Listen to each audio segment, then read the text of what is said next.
जिंदगी रिटर्न जो संस्था है, जो सामाजिक कार्य के लिए सदैव आगे रहती है, तो शिमला से जो हमारे सरबजीत भाई हैं, जो हमेशा आप सबको जैसे पता है कि वहाँ पे हॉस्पिटल में जो है फ्री का लंगर लगाते हैं और सामाजिक सेवा के लिए भी हमेशा तत्पर रहते हैं। तो जब हमने मीडिया में ये बात बोली थी, आप लोगों को बोला गया था कि हम लोगों को जो है, ये जो लड़की के पिताजी है, इन्हें ये दिक्कत आ रही थी कि दिन में 6 सिलेंडर कैसे करें।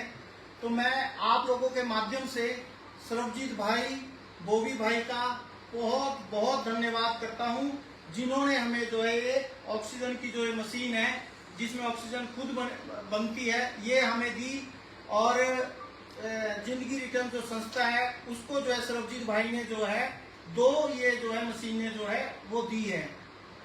और मैं आप लोगों के माध्यम से पोंटा साहब की जनता को ये बोलना चाहता हूँ कि ऐसे तो भगवान ये बीमारी किसी को भी ना दे, ना कभी किसी को किसी के घर में ऐसी बीमारी हो, परंतु कभी भी किसी को कोई जरूरत पड़े तो आप लोगों ने जिंदगी रिटर्न संस्था से कांटेक्ट करना है और जो है ये ऑक्सीजन मशीन हम लोग आप लोगों को प्रोवाइड कराएंगे।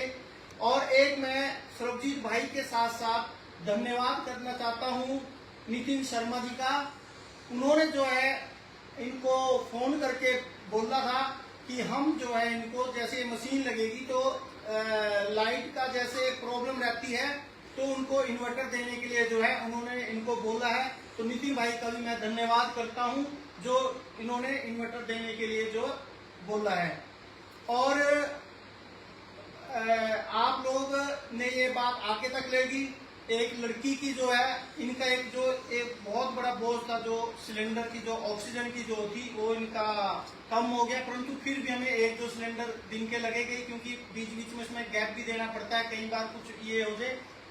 तो मैं इन सभी बातों के लिए फिर से आप सभी का बहुत बहुत धन्यवाद करता हूँ। बाकी जो है अब आपको थोड़ा संजीव भाई इस बारे में बताएंगे। देखिए, सबसे पहले शुक्रिया आप सभी का इतनी तादाद में बेहद कम समय में पहुँचने के लिए जिंदगी रिटर्न की तरफ से मैं आभार प्रकट कर रहा हूँ। जो पायल है उम्र महज 21 साल, और हमारी डॉक्टर से बात हुई कि आखिर पायल को हुआ क्या। तो श्री साई के एक डॉक्टर है, उनसे मैं नाम रिवील नहीं करूँगा, उन्होंने कहा कि पायल जो है बहुत जल्दी रिकवर कर रही है, उनके किडनी से लेकर लंग और उसके कई ऑर्गन्स में जो है इन्फेक्शन फैल गया था, लेकिन 6 महीने उस बेटी को ऑक्सीजन पे रहना पड़ेगा।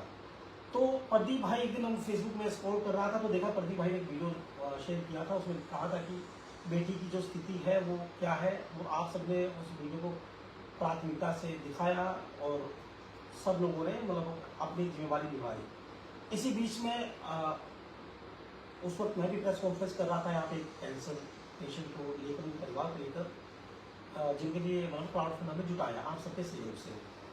तो जब हम वहाँ गए इनके घर में, सबसे पहले हमने देखा कि घर की माली हालत क्या है। तो शब्दों में बताना थोड़ा सा कठिन है, मुश्किल है। 10 बाय 10 का एक कमरा है, वहीं पे माँ, बेटी, पिता, बहन, पूरा परिवार रहता है। जमीन जो थी इनके पास शहर के बीच में, वो अपने बेटी की लाश के लिए बेच दी। बेटी के लिए जो 2 लाख में उन्होंने जोड़ा था वो बेटी की लाश के लिए लग गया। ऊपर से 1 लाख रुपए किसी स्टोन क्रशर के मालिक ने उन्हें दिया, जहाँ ये ट्रैक्टर चलाते हैं, वो भी इनका लग गया। अब सबसे जब हमने इनसे पूछा कि सिलेंडर कितने लगते हैं, तो हैरानी हुई, पता लगी कि 2000 रुपये सिलेंडर का इनको देना होता है, 6 सिलेंडर का। इसके अलावा 500 रुपये एक ट्रैक्टर वाला लेता है जो वहाँ छोड़ता है। सिलेंडर कितना भारी होता है ये तो कहना शायद इससे भी, उसके बाहर से भी ज़्यादा मुश्किल है। तो जैसे ही हम यहाँ आए तो मैंने मतलब प्रदीप भाई से बात की कि यार भाई पैसे तो हो जाएंगे। तब तक टोटल 35-36 हज़ार अमाउंट आ चुका था। तो जिनकी रिटर्न संस्था मतलब ये आप लोगों की सोच की उपज है, थोड़ा बहुत हमने कहा कि चलो भाई हम भी करेंगे, लेकिन उस अमाउंट से कुछ नहीं होना था। मतलब आप सभी का सहयोग किया कि 20 दिन तक उस बेटी की सांसें चलती रहती, लेकिन 20 दिन के बाद गोपाल जी को कौन देखता। अब वो तो काम पे नहीं जा पा रहे हैं क्योंकि वहाँ बैठना पड़ेगा आपको, सिलेंडर की आपको निगरानी रखनी पड़ेगी ताकि ऑक्सीजन चलेगी तो बेटी की सांस चलेगी। अब पता नहीं अचानक वो भी इन्होंने अपने प्रदीप भाई ने कहा कि चाहे मुझे बेटी के लिए जो है कटोरा उठाना पड़े, चाहे मुझे भीख मांगनी पड़े, लेकिन बेटी को मतलब हम इस पर नहीं जाने देंगे।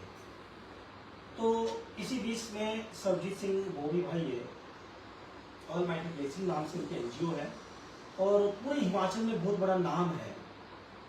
हाल ही में CSR में इंडिया में दूसरे नंबर पे उनके एनजीओ आई है और डाबर कंपनी ने करीब 50 लाख उनको फंड दिया ताकि जो डाबर के प्रोडक्ट है वो लोगों तक पहुँचे जो जरूरतमंद लोग हैं। तो उनसे मैंने बात की कि बोवी भाई मतलब थोड़ा सा फंड दें ताकि हम उस बेटी की मदद कर पाएँ।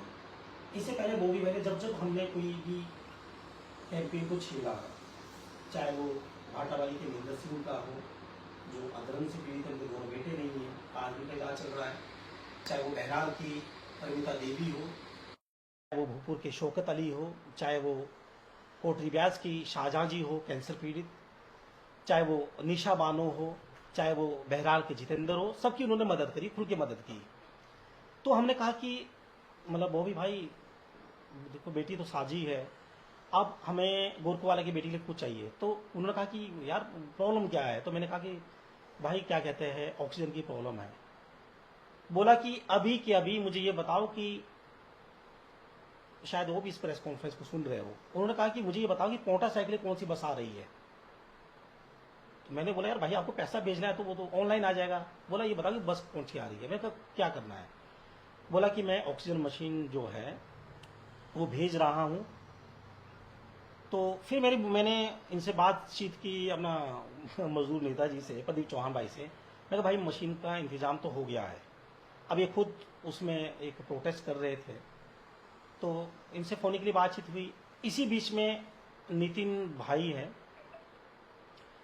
समाज सेवी है, उन्होंने भी इनको लड़की के फादर को कॉल की कि मैं मशीन जो है देना चाहता हूँ। तो उसके बाद तुरंत जैसे ही बोवी भाई ने हाँ कही तो मैं तुरंत गोपाल जी के पास गया, उनके घर गया, मतलब बिना समय गवाए। मैंने कहा कि गोपाल जी सब हो जाएगा, अब आप बताएं कि क्या जरूरत है। तो उन्होंने कहा कि नितिन भाई